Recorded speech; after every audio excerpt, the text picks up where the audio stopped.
కొత్తగూడెం బూడిదగడ్డ బస్తీలో కొలువై ఉన్న కాళికామాత ఆలయంలో ఆషాఢమాస బోనాల సందర్భంగా అంగరంగ వైభవంగా అమ్మవారి రథోత్సవం నిర్వహించారు. ఈ సందర్భంగా పూజారి రాధాకృష్ణ శర్మ మాట్లాడుతూ కొత్తగూడెం పట్టణంలోని బూడిదగడ్డ బస్తీలో 1963లో కాళీమాత అమ్మవారి ఆలయాన్ని ఏర్పాటు చేయడం జరిగిందన్నారు. నరేంద్ర భవాని నిత్య నైవేద్యం పూజ కార్యక్రమం నిర్వహిస్తున్నట్లు తెలిపారు. ఆలయంలో ప్రతి సంవత్సరం బోనాల జాతరను అంగరంగ వైభవంగా నిర్వహిస్తున్న నేపథ్యంలో ఆషాఢమాసం బోనాల సందర్భంగా నేడు ఉమ్మడి తెలుగు రాష్ట్రాల్లోని డప్పు ఢోలు వైద్య కళాకారుల ప్రదర్శనలో అమ్మవారి రథయాత్ర కార్యక్రమాన్ని అంగరంగ వైభవంగా నిర్వహించినట్లు తెలిపారు.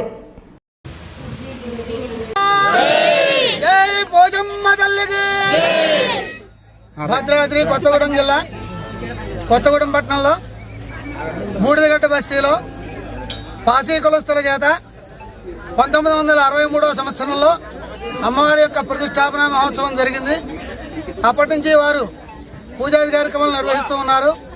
తదాది శ్రీ నరేంద్ర భవాని స్వామివారు 95వ సంవత్సరంలో ఇక్కడికి అమ్మవారికి వచ్చి దర్శనం చేసుకుని అమ్మవారి యొక్క దీక్ష తీసుకుని అమ్మవారి యొక్క దీక్షలో అమ్మవారి యొక్క అనుగ్రహాన్ని పొంది ఇటువంటి అత్యంత సుందరమైనటువంటి ఆలయాన్ని ఇక్కడ ఉన్నటువంటి స్థలదాతలు అలాగే బస్తీవాసులు గ్రామంలో ఉన్నటువంటి భక్తజనులు అందరి యొక్క సహకారంతో అత్యంత ఉన్నతమైనటువంటి దేవాలయం నిర్మాణం చేసి ఆ రోజు నుంచి ఈ రోజు వరకు కూడా నిత్యము ఉదయము సాయంత్రము రాత్రి పూజాది కార్యక్రమాలు నిర్వహిస్తూ అంగరంగ వైభవంగా బోనాల జాతర మహోత్సవం ప్రతి సంవత్సరం కూడా ఈ సంవత్సరం 26వ సంవత్సరం అప్పటి నుంచి కూడా అత్యంత వైభవంగా బోనాల జాతర కార్యక్రమం మహోత్సవం నిర్వహించడం జరుగుతోంది.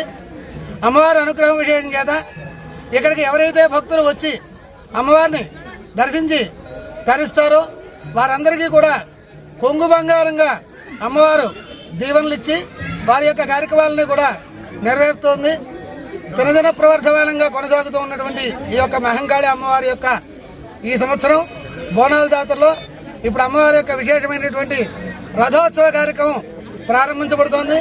భక్తులంతా కూడా ఈ యొక్క రథోత్సవ కార్యక్రమంలో పాల్గొని సేవిస్తున్నారు. ఈ యొక్క సంవత్సరం అంతా కూడా అమ్మవారు